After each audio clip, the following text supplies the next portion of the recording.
उस बच्चे ने बताया 8 साल 9 साल के बच्चे ने कि कहा कि हिंदू एक तरफ हो जाइए, मुस्लिम एक तरफ हो जाइए। कहा कि कलाम कलाम पढ़िए, बच्चा है तो कलमा बोल नहीं पा रहा था। कलाम कलाम पढ़िए, जो नहीं पढ़ पाया उसे मार दिया। क्या इस देश में हिंदू होना गुनाह हो सकता है? और अगर इस देश में हिंदू होना गुनाह है, वो भी ऋषि कश्यप की भूमि पर, तो मैं समझता हूं कि फिर किस बात की कश्मीरियत, किस बात की जमहूरियत और किस बात की इंसानियत। आज के समय में जो वो रोष है, जो क्रोध है, जो गुस्सा है, जो दर्द है, उसे नफरत मत कहिए।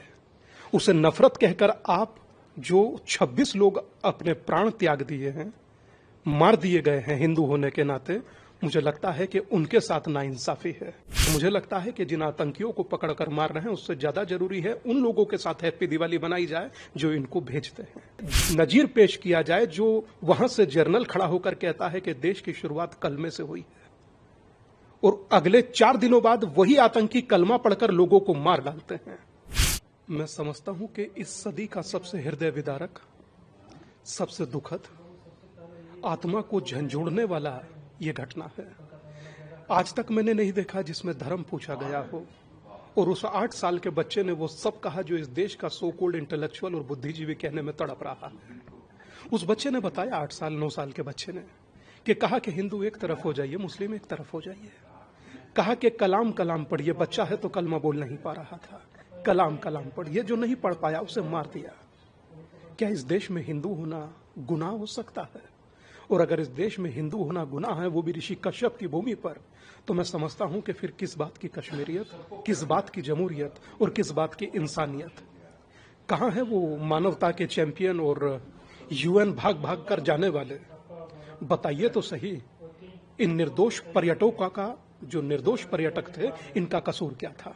कश्मीर जाना, हिंदू होना, क्या कसूर था इनका? मैं समझता हूं कि इससे दुखद और दर्दनाक नहीं हो सकता, और सरकार को जितना भी ताकत से हो सके जवाब देना चाहिए। इसलिए जवाब देना चाहिए कि देश टकटकी लगाए देख रहा है। आज मां पीतांबरा का जयंती है, शत्रुओं पर विजय पाने का दिन। तो मैं समझता हूं कि परमात्मा सुने और जवाब ऐसा दिया जाए कि आने वाली पीढ़ियों को तंग ना किया जाए, आने वाली नस्लों को काफिर कहकर मजहब पूछकर ना मारा जाए, धर्म पूछकर ना मारा जाए। ये इंसानियत नहीं है। मुझे लगता है देश को एक स्वर में इसका विरोध जिस प्रकार कर रहा है, वैसे रोष भी मन में रखे है, इस उम्मीद के साथ कि कड़ा उत्तर मिलेगा, और पिक्चर अभी बाकी है। उलेमा हिंद के प्रमुख जो है मौलाना मदनी साहब, वो कह रहे हैं कि कहाँ लेकर जाओगे पानी, प्यार होना चाहिए, नफरत नहीं होनी चाहिए। सिंधु जल समझौते को स्थगित किया है सरकार ने और एक बड़ा स्टेप लिया है। हालांकि जो लोकल है वो भी काफी खुश है और लगातार अब शुरुआत हो गई है उस स्टेप की, लेकिन उनका ये कहना है कि नफरत नहीं होनी चाहिए। इस माहौल में भी वो कह रहे हैं प्यार की बात। क्या कहेंगे इस पूरे विषय पर? मैं समझता हूं कि वर्तमान में हास्यास्पद है। वर्तमान में सोचकर बोलना चाहिए हर बुद्धिजीवी और इंटेलेक्चुअल को, चाहे वो मजहबी रहनुमा हो, चाहे कोई आध्यात्मिक व्यक्ति। आज के समय में जो वो रोष है, जो क्रोध है, जो गुस्सा है, जो दर्द है, उसे नफरत मत कहिए। उसे नफरत कहकर आप जो 26 लोग अपने प्राण त्याग दिए हैं, मार दिए गए हैं हिंदू होने के नाते, मुझे लगता है कि उनके साथ नाइंसाफी है। और आप कह रहे हैं कि पानी ना छोड़िए, मतलब पानी छोड़ दीजिए। पानी से किसका क्या बैर है? प्यार बनाए रखिए। कल किसान कह रहा था कि किसानों का इससे क्या लेना देना। कल को उठ खड़ा होकर क्रिकेटर कहेगा कि खेल का इससे क्या लेना देना। कल को कलाकार कहेंगे कि कला का क्या लेना देना। तो लड़ाई क्या मात्र सेना का है, आपका नहीं है? और अगर आपका है तो कम से कम इस प्रकार के शब्द बोलकर देश का और देश के लोगों का मनोबल मत गिराइए। वो कह रहे कि अगर ऐसी परिस्थितियां होगी आएगी जब हिंदू और मुस्लिम जो दोनों को ये पछतावा होगा कि क्या हो रहा है, सिर्फ नफरत ही नफरत रह जाएगा। ये परिस्थिति इस कारणवश आएगी कि मात्र अब तक चर्चा चलती थी, अब से जन्मे तब से तो हम देख रहे हैं कि पाकिस्तान ने ये किया, पाकिस्तान ने वो किया।